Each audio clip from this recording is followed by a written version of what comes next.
Hello students, welcome back to our channel Maths by Shravan Vatambedu. ఈ video లెక్చర్లో మనం రీసెంట్గా మనకు ఎక్స్టర్నల్ ఎగ్జామ్లో అడిగినటువంటి మీన్ వాల్యూ థీరం పైన ప్రాబ్లమ్స్ చూద్దాం. ఇదే ఈ problem, verify Rolle's theorem for f of x equal to ఈ sum, verify Lagrange's mean value theorem. వీలైతే ఇది వీడియో లెంత్ ఎక్కువ అయిపోతుంది కాబట్టి ఈ రెండు సమ్ములు అయితే చూద్దాం, ఈ సమ్ కూడా చేద్దాం. ఓకేనా, ఈ ప్రాబ్లమ్స్ చేద్దాము. So first verify Rolle's theorem for f of x equal to X power 2/3 and 2x power 1/3. F of X ఇచ్చాడు. సో ఇక్కడ మనం కంటిన్యూటీ డెరైబిలిటీ ఎస్ఏ టైప్ సమ్కి నేను ఒకటి చెప్పేస్తున్నాను మీకు ఈజీగా. ఇది ఎస్ఏ టైప్ సమ్ము, 5 మార్క్స్కి అడిగిన సమ్ము. ఎస్ఏ టైప్ సమ్స్ అంతా ఇలా అడిగినప్పుడు మీరు డైరెక్ట్గా clearly f of x is continuous రాసేయచ్చు. F of x is continuous. So next వచ్చి డెరైబిలిటీ చెక్ చేయాలి ఇక్కడ, ఎందుకంటే ఇది పాలినామియల్ కాదు. సో చెక్ చేయడం అంటే ఏం లేదనైనా మీరు F of x is derivable అని రాసేయచ్చు. మీరు డెరైబిలిటీ చెక్ చేయడం అంటే ఎఫ్ డాష్ ఆఫ్ ఎక్స్ కనుక్కోవాలి. అంటే ఎఫ్ ఆఫ్ ఎక్స్ మనకి ఇచ్చారు ఇక్కడ X power 2/3 minus 2x power 1/3 అని. సో ఇక్కడ కంటిన్యూటీ కూడా చెక్ చేయొచ్చు. ఎలా అంటే ఈ ఇంటర్వెల్లో వాల్యూస్ అన్నీ ఇక్కడ మీరు రాసినట్లయితే ఇన్ఫినిటీ వస్తుందా? 100% రాదు, ఎందుకంటే డినామినేటర్లో ఎక్స్ లేదు. ఇన్ఫినిటీ రాదు కాబట్టి కంటిన్యూస్ చెప్తాం. అలానే అదే verification F dash of X పైన చేయాలి. ఎఫ్ డాష్ ఆఫ్ ఎక్స్ అంటే ఇక్కడ ఎలా ఉందంటే మీకు ఈ ఫామ్లో ఉంది. ఇది differentiation of x power n ఫార్ములో. Differentiation of x power n అంటే మీ అందరికీ తెలుసు n into x power n-1 అని. So differentiation of x power n is n into x power n-1. ఈ ఫార్ములా ప్రకారం ఇక్కడ 2/3 n ఇది ఎక్స్ పవర్ 2/3 మైనస్ 1. 2/3 మైనస్ 1 అంటే మైనస్ 1/3. ఇక్కడ 2 into 1/3 X power 1/3 minus 1. 1/3 minus 1 minus 2/3. So ఇక్కడ మీకు డినామినేటర్లో మీకు ఇలా వచ్చిన 2/3 ఎక్స్ పవర్ 1/3 అంటాం. ఇక్కడ కూడా 2/3 ఎక్స్ పవర్ 2/3 అంటాం. ఓకే, 2/3 కామన్ తీసామంటే ఇలా ఉంటుంది మీకు 1/x పవర్ 1/3 1/x పవర్ 2/3. మనం సింప్లిఫికేషన్లో కూడా యూజ్ అవుతుంది ఇది. సో ఇలా ఉంది, డినామినేటర్లో ఎక్స్ ఉంది. బట్ మనం డెరైబిలిటీ ఓపెన్ ఇంటర్వెల్లో చెక్ చేయాలి. ఓపెన్ ఇంటర్వెల్ అంటే 0-8 వదిలేయాలి. 0-8 మధ్యలో ఉండే వాల్యూస్ ఏవి రాసినా ఇక్కడ మీకు ఇన్ఫినిటీ రాదు. ఎక్స్ ప్లేస్లో 0 రాస్తేనే infinity. So f dash of x exist. మనకు ఒక డిఫైనబుల్ వాల్యూస్ వస్తాయి ఓపెన్ ఇంటర్వెల్. సో మనం ఇప్పుడు కంక్లూడ్ చేయొచ్చేమని డెరైబిలిటీ గురించి. F of x is derivable. ఇలా కనుక్కుంటే మంచిది. లేదు మేము డైరెక్ట్ రాయేస్తామన్నా రాసేయండి. ఎస్ఏ టైప్ సమ్ నేనేం చెప్తున్నాను, కంటిన్యూస్ డిరైబుల్ రాస్తే చాలు. ఇంతవరకు మీరు రాశారంటే 2 మార్క్స్. మనకి ఇది ఒక 5 మార్క్స్ ప్రాబ్లము. మీరు అక్కడికే మీకు ఒక 2 మార్క్స్ వచ్చేస్తాయి. కంటిన్యూటీ డెరైబిలిటీ రాసిన ప్రతి ఒక్కరికి 2 కాదు, ఇక్కడికే 3 మార్క్స్. ఇంతవరకు మీరు రాశారంటే 5లో 3 మార్క్స్ వస్తాయి. సో థర్డ్ కండిషన్ నెంబర్ 3 వరకు, కండిషన్ నెంబర్ 3 వరకు 3 మార్క్స్ వస్తాయి. కండిషన్ నెంబర్ 3 ఏంటి? F of a equal to f of బీనా? ఎఫ్ ఆఫ్ 0 మీకు తెలుసు, ఇక్కడ ఎక్స్ ప్లేలో 0 పెడితే 0నే వస్తుంది. 0 F of 8 power 2/3 2 into 8 power 1/3. దీంట్లో రాసాము ఎక్స్ ఉండే దగ్గర 8 రాసాము. 8 పవర్ అని రాసాం. రాస్తే 8 పవర్ 1/3 అంటే మీ అందరికీ క్యాల్సీలో కొట్టండి, ఏం లేదు. 8 అంటే 2 క్యూబ్, ఇలా మీకు తెలియదు. క్యాల్సీలో కొట్టండి. క్యాల్సీలో డైరెక్ట్గా మీరు టైప్ చేశారంటే మీకు ఆటోమేటిక్గా వచ్చేస్తుంది 8 పవర్ 1/3. అక్కడ కూడా పవర్లో ఇలా పెట్టుకుంటే నీట్గా వస్తుంది. 2 క్లియర్గా వచ్చేస్తుంది. సో 2 9. సో 2 రాస్తే ఇది 2. 8 పవర్ 1/3 అంటే 2. ఓకేనా. ఇక్కడ 8/2/3 అంటే ఏమవుతుందంటే 2³ హోల్ పవర్ 1/3 కదా, అది 2/3 కదా, 2 స్క్వేర్ వస్తుంది అంటే ఇది 4. చూడండి 2 2 4 4 4 - 4 0. So f of x satisfies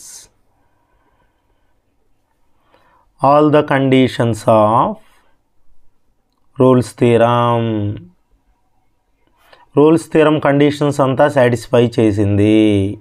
so there exist C in open interval 0,8 such that f dash of C 0. 0,8లో ఒక C వాల్యూ, అట్లీస్ట్ ఒక C వాల్యూ రావాలి, f dash of C 0 అయ్యేటట్టు. దీన్ని వెరిఫై చేద్దాం. వెరిఫికేషన్కి వచ్చామంటే f dash of C 0కి equal చేయాలి. ఇక్కడ మనకు అడ్వాంటేజ్ వస్తుంది. f dash of x already మన దగ్గర ఉంది. This is f dash of x. దీంట్లో x ఉండే దగ్గర C రాస్తే చాలు. అంటే 2/3, అక్కడ x ఉండే దగ్గర C, 2/3 ఇంటూ 1/C⁻1/3 1/C⁻2/3. ఆ 2/3 ఇటు సైడ్ వస్తే 0 అనుకోండి. 1/C⁻1/3 equal to 1/C⁻2/3 cross multiply చేసామంటే మీకు C⁻2/3 equal to C⁻1/3 cube చేసామనుకో, క్యూబింగ్ ఆన్ బోత్ సైడ్స్ 3 3 పోతుంది. C² ఈక్వల్ టు C³ లేదా C³ - C² ఈక్వల్ టు 0. ఈ C² ఇటు సైడ్ పోతే దీంట్లో C² కామన్ తీసామంటే C - 1 వస్తుంది. So C² 0, C - 1 0, C 0, C equal to 1. మనకు ఓపెన్ ఇంటర్వెల్ 0,8 మధ్యలో ఒక్క వాల్యూ అయినా రావాలి. మనకు వచ్చింది ఒక వాల్యూ. ఏంటి ఆ వాల్యూ అంటే 1. C ఈక్వల్ టు 1 అనేది belongs to open interval 0,8. So Rolle's theorem is verified. Rolle's theorem verify అయిపోయింది. ఇది 5 మార్క్స్ సమ్. సో ఈ వెరిఫికేషన్కి మీకు ఒక 2 మార్క్స్ ఉంటుంది అంతే. ఈ వెరిఫై చేసి C వాల్యూ కనుక్కునే దానికి 2 మార్క్స్, ఆ 3 కండిషన్స్ కనుక్కునే దానికి 3 మార్క్స్, మొత్తం 5 మార్క్స్ అవుతుంది. ఓకేనా. So next one, find C of Lagrange's mean value theorem for f of x. f of x ఇచ్చాడు ఇది. సో మనకి ఇలానే మనం సమ్ చేయొచ్చు, కానీ మనం డిఫరెన్షియేట్ చేసేటప్పుడు మనం దీన్ని మల్టిప్లై చేసుకుంటే మనకి ఈజీగా ఉంటుంది. అది పాలినామియల్ అని కూడా తెలుస్తుంది. దీన్ని మల్టిప్లై చేసామంటే మీకు ఇది వస్తుంది, x³ - 6x² + 9x + 11 వస్తుంది equal to 0. x³ - 6x². So multiply చేసుకుంటే ఓపిక ఈ రెండు మల్టిప్లై చేస్తే మనకు x² - 3x + 2 వస్తుంది. దీంతో మల్టిప్లై చేస్తే ఇలా వస్తుంది, -3x² - 3x² - 6x², 9 + 2 11, ఇక్కడ -6. సో ఇలా ఎందుకు మల్టిప్లై చేసుకోవాలనేది మనం డిఫరెన్షియేషన్ చేసేటప్పుడు క్లారిటీ వస్తుంది. ఇంకొక అడ్వాంటేజ్ ఏంటంటే ఇలా మల్టిప్లై చేస్తే మీకు f of x పాలినామియల్ అని తెలుస్తుంది. Since f of x is polynomial అయితే f of x continuous. 2 conditions Lagrange's mean value theorem అంటే f of x is continuous అని రాసేయచ్చు. అలానే క్లోజ్డ్ ఇంటర్వెల్లో అలానే f of x is derivable రాసేయచ్చు, కంటిన్యూయస్ డిరైబుల్ రాసేయచ్చు. కంటిన్యూయస్ డిరైబుల్ అంటే f satisfies both the conditions, 2 కండిషన్సే, both the conditions of Lagrange's mean value theorem లేదా లెగ్రాంజెస్ థియరమ్. 2 కండిషన్స్ సాటిస్ఫై చేసిందా యూ కెన్ వెరిఫై. ఎలా అంటే there exist C in open interval 0,4 such that ఏమవ్వాలంటే f dash of C equal to formula మీకు తెలుసు, f of B - f of A. This is B, this is A. f of 4 - f of 0 / 4 - 0. Verification చేద్దాం. So verification చేసామంటే ఇక్కడ మనకి f of x ఉంది already. ఇక్కడ మీకు బాగా యూజ్ అవుతుంది మల్టిప్లై చేసుకుంది. 6x² + 11x - 6 ఓకే, దీంట్లో ఎఫ్ డాష్ ఆఫ్ ఎక్స్ అంటే మీకు తెలుసు differentiation of x power n, n into x power n minus 1, 3 into x power 3 minus 1, 3x square. ఇక్కడ 2 ఫ్రంట్కి వస్తుంది, 2 6 = 12. Differentiation of x 1, differentiation of constant 0.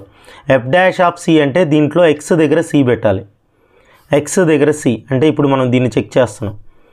F of 4 minus F of 0 by 4 minus 0. ఇది మనకు ఎలా వచ్చిందంటే దీన్ని మల్టిప్లై చేస్తే వచ్చింది. ఇది మనకు సబ్స్టిట్యూషన్కి బాగా యూజ్ అవుతుంది ఇది. సో ఇక్కడ ఎఫ్ డాష్ ఆఫ్ సి అంటే ఇది ఎక్స్ ప్లేస్లో సి రాయాలి. 3c² minus 12c plus 11. F of 4 అంటే ఇక్కడ ఎక్స్ ఉండే దగ్గర 4 రాశారనుకోండి. ఇక్కడ ఎఫ్ ఆఫ్ 4 అంటే 4 మైనస్ 1, 4 మైనస్ 2, 4 మైనస్ 3 చేశారంటే 4 మైనస్ 1 అంటే 3, 2, 1 అంటే 6 వస్తుంది.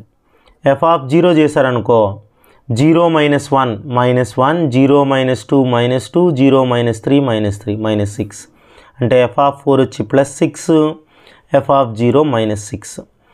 6 minus into minus plus, 6 plus 6 12, 12/4 అంటే 3. ఈ 3 ఇటు సైడ్ వచ్చిందంటే మైనస్ అవుతుంది. 3c² minus 12c plus 11 minus 3. 11లో 3 పోతే 8. సో దీన్ని సాల్వ్ చేసి సి వాల్యూస్ కనుక్కోవాలి. మీరు ఈ ఫార్ములా యూస్ చేయొచ్చు, -b + r - √b² - 4ac/2a. ABC values ఇవి, a3, b - 12, c8. లేదా క్యాల్సీ తీసుకొని ఆన్ చేసి మోడ్ ప్రెస్ చేసి ఓకే 5 ప్రెస్ చేసి 3 ప్రెస్ చేస్తే మీకు ఏబిసి వాల్యూస్ అడుగుతుంది. ఏబిసి వాల్యూస్ ఎంటర్ చేయండి. A value 3, so 3 = b value -12, -12 = c value 8 press చేసి మళ్ళీ ఈక్వల్ టు ప్రెస్ చేశారంటే మీకు 6 + 2√3/3 ఒక వాల్యూ వస్తుంది. ఈ వాల్యూ ఎంత అని మీకు కరెక్ట్గా తెలియాలంటే S2D నొక్కారంటే మీకు 3.154 వస్తుంది. అలానే ఇంకొక వాల్యూ వచ్చి 6 - 2√3/3. దీన్ని కూడా S2D నొక్కారంటే క్లియర్గా 0.84 సంథింగ్. అంటే ఈ రెండు వాల్యూస్ మనకిచ్చిన ఇంటర్వెల్లోనే ఉన్నాయి, 0,4. So Lagrange's mean value theorem is verified.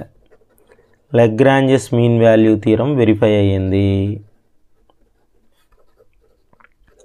So recent sums ఇవన్నీ ఓకేనా. సో నెక్స్ట్ ప్రాబ్లంకి వచ్చామంటే find c of Cauchy mean value theorem for f(x) = √x, g of x = 1/√x. ఇది కూడా ఇంపార్టెంట్, చాలాసార్లు ఎగ్జామ్లో అడిగింది. So find c of Cauchy mean value theorem. 2 functions ఇచ్చాడు. So f(x) √x, g of x 1/√x. ఇది SA type some, 5 మార్క్స్కి అడిగింది. So 5 మార్క్స్కి అడిగినప్పుడు నేను చెప్పాను బ్లైండ్గా మీరు కంటిన్యూయస్ డిరైబుల్ అనుకునేయచ్చు. Continuous derivable plus interval a, b. Interval a, bలో డిఫైన్ చేసిన ఏ ఫంక్షన్ అయినా you have to assume that is continuous and derivable. So f(x) is continuous and derivable అని రాసుకునేయచ్చు మనం డైరెక్ట్గా. సో రాసేసాము. So g' of x not equal to 0 అని చూపించాలి. దానికి g of x 1/√x కాబట్టి ఈ ఫార్ములా మీరు నేర్చుకోవాలి. Differentiation of 1/√x -1/2x√x. So open interval a, bలో ఇది 0 కాదు, ఏ వాల్యూ రాసినా కన్ఫామ్గా అనుకోవాలి. 3 కండిషన్స్ సాటిస్ఫై చేశాయి. 3 కండిషన్స్ సాటిస్ఫై చేస్తే మనకు ఓపెన్ ఇంటర్వెల్ a, bలో ఒక వాల్యూ ఎగ్జిస్ట్ అవ్వాలి, ఇలా ఉండేటట్టు. f'(c/g'(c) = f(b - f(a)/g(b - c)(a). So ఇక్కడే చేస్తున్నాం మనం. f'(c) అంటే f(x) √x derivative, √x 1/2√x కాబట్టి f'(c) అంటే c రాయాలి, 1/2√c. g' అంటే నేను ఇంతకుముందే చెప్పాను, differentiation of 1/√x -1/2c√c. So 2 cancel, √c cancel. ఇక్కడ f(b) అంటే మనకి f(x) √x కాబట్టి f(b) అంటే √b. f(x) √x కాబట్టి f(a) అంటే √a. g(x) 1/√x కాబట్టి మనకు g(b) అంటే 1/√b. జీ ఆఫ్ ఏ అంటే ఎక్స్ ఉండే దగ్గర ఏ రాయాలి 1/√a. సో ఇప్పుడు డినామినేటర్ వచ్చి న్యూమరేటర్కి వస్తుంది, అంటే ఈసీ న్యూమరేటర్కి వస్తుంది. ఇక్కడ √b మైనస్ √aలో మైనస్ కామన్ తీస్తున్నాను, ఎందుకో చెప్తాను. మైనస్ కామన్ తీస్తే -√a ప్లస్ √a అవుతుంది, ప్లస్ √b మైనస్ √b అవుతుంది. సో కింద డినామినేటర్లో √b ఇంటూ √a ఎల్సిఎం తీసుకుంటే ఇక్కడ √a రాయాలి, ఇక్కడ √b రాయాలి. √a మైనస్ √b, అందుకు ఇక్కడ మైనస్ కామన్ తీసింది. ఇప్పుడు క్యాన్సిల్ చేసేయచ్చు. నేను ఇంతకుముందు చెప్పినట్టు డినామినేటర్ ఈ minus cancel. Denominator generally comes to numerator, అంటే √b ఇంటూ √a ఇక్కడికి వస్తుంది. √b ఇంటూ √a అంటే √ab, which 100% lies between open interval a, b. So Lagrange's theorem is Lagrange's కాదు కదా, Cauchy mean value theorem is verified. Cauchy mean value theorem verify అయ్యింది. దీన్ని ఇంకొక విధంగా కూడా అడుగుతుంటాడు. So that c of Cauchy mean value theorem is geometric mean of a b అని. Geometric mean of AB √ab అలా ప్రూవ్ చేయమని కూడా అడుగుతుంటాడు. ఇంపార్టెంట్ సమ్ ఈ 3 సమ్ములు. ఇది నాయన ఇవి మీకు ఈ ప్రాబ్లం చేసేటప్పుడు ఆ కండిషన్స్ ప్రూవ్ చేసిన దానికి 2 మార్క్స్, సి √ab అని ప్రూవ్ చేసిన దానికి 3 మార్క్స్. ఇక్కడ వరకు చేస్తే 2 మార్క్స్, ఇక్కడ వరకు చేస్తే 3 మార్క్స్, మొత్తం 5 మార్క్స్. అలా డిస్ట్రిబ్యూషన్ ఉంటుంది, మార్క్స్ డిస్ట్రిబ్యూషన్. మరి క్లియర్? ఇది నాయన వీడియో నచ్చినట్లయితే లైక్ చేయండి, షేర్ చేయండి. ఫస్ట్ టైం మన ఛానల్ చూస్తున్నట్లయితే సబ్స్క్రైబ్ చేసుకోవడం మర్చిపోకండి. Thanks for watching.